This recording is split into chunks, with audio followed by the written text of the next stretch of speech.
Henry's Freedom Box, a true story from the Underground Railroad by Levine and Kadir Nelson.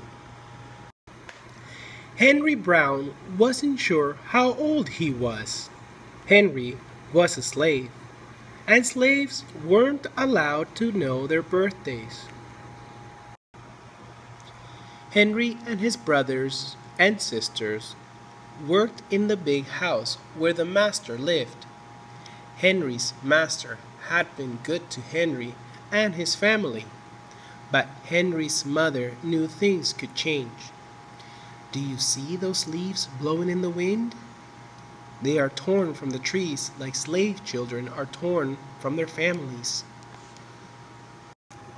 One morning, the master called for Henry and his mother. They climbed the wide staircase. The master lay in bed with only his head above the quilt. He was very ill. He beckoned them to come closer. Some slaves were freed by their owners.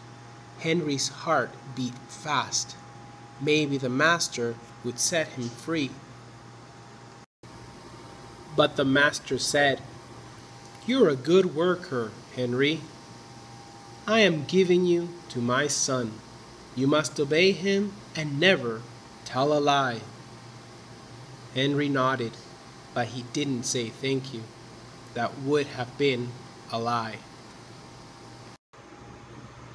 Later that day, Henry watched a bird soar high above the trees. Free bird, happy bird, Henry thought. Henry said goodbye to his family. He looked across the field. The leaves swirled in the wind. Henry worked in his new master's factory. He was good at his job. "Do not tear the tobacco leaves," the boss yelled at the new boy. He poked the boy with the stick. If you made a mistake, the boss would beat you. Henry was lonely. One day, he met Nancy, who was shopping for her mistress. They walked and talked and agreed to meet again. Henry felt like singing, but slaves didn't dare sing in the streets. Instead, he hummed all the way home. Months later, Henry asked Nancy to be his wife. When both their masters agreed, Henry and Nancy were married. Soon, there was a little baby, then another, and another. Henry knew they were very lucky.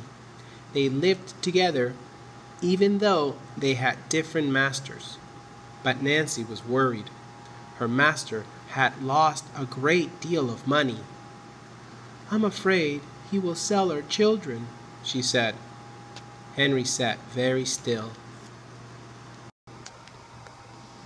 Henry worked hard all morning. He tried to forget what Nancy had said. His friend James came into the factory. He whispered to Henry, "Your wife and children were just sold at the slave market." "No!" cried Henry. Henry couldn't move. He couldn't think. He couldn't work. "Twist that tobacco!" The boss poked Henry. Henry twisted the tobacco leaves. His heart twisted in his chest. At lunchtime, Henry rushed to the center of town. A large group of slaves was tied together. The owner shouted at them. Henry looked for his family. "Father! Father!" Henry watched his children disappear down the road. Where was Nancy? He saw her the same moment she saw him. When he wiped away his tears, Nancy too was gone. Henry no longer sang. He couldn't hum. He went to work, and at night he ate supper and went to bed. Henry tried to think of happy times, but all he could see were the carts carrying away everyone he loved. Henry knew he would never see his family again. Many weeks passed. One morning, Henry heard singing. A little bird flew out of a tree into the open sky, and Henry thought about being free. But how? As he lifted a crate, he knew the answer. He asked James and Dr. Smith to help him. Dr. Smith was a white man who thought slavery was wrong. They met early the next day at an empty warehouse. Henry arrived with the box. "I will mail myself to a place where there are no slaves," he said. James stared at the box, then at Henry. "What if you cough and someone hears you?" "I will cover my mouth and hope," Henry said.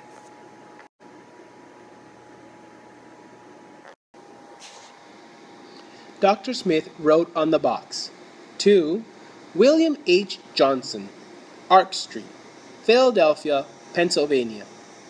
Henry would be delivered to friends in Philadelphia. Then he printed on the crate in big letters, "This side up with care."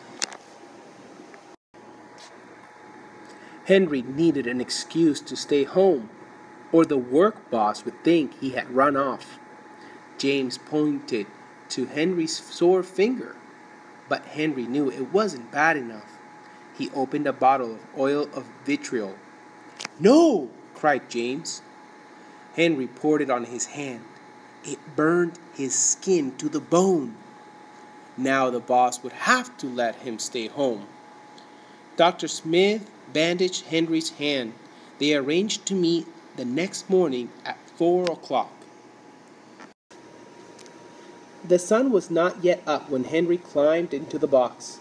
"Ready?" he said. James nailed down the lid. Dr. Smith and James drove to the station. The railway clerk tipped the box over and nailed a paper to the bottom. Dr. Smith begged the clerks to be careful, but they didn't listen. They threw the box into the baggage car.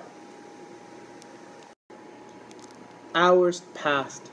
Henry was lifted up and thrown again, upside down. He heard waves splashing.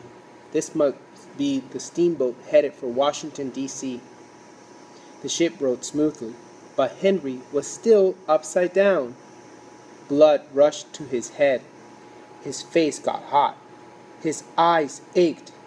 He thought his head would burst, but he was afraid to move. Someone might hear him. "I'm tired of standing," someone said. "Why don't we move that box and sit on it?" said another. Henry held his breath. Could they be talking about his box? Henry was pushed. The box scraped the deck. Now he was on his right side. Now on his left. And suddenly, right side up. "What do you think is in here?" said the first man. "Mail, I guess," said the other. "I am mail," thought Henry, but not the kind they imagined. Henry was carried off the steamboat and placed in a railroad car. This time, head up. He fell asleep to the rattling song of the train wheels. He awoke to loud knocking. "Henry, are you all right in there?" "All right," he answered. The cover was pried open. Henry stretched and stood up. 4 men smiled at him. "Welcome to Philadelphia." At last, Henry had a birthday. March 30th, 1849, his first day of freedom. And from that day on, he also had a middle name. Everyone called him Henry, quote, Box Brown. Henry Brown Boggs was one of the Underground Railroad's most famous runaway slaves, and he had the most ingenious idea.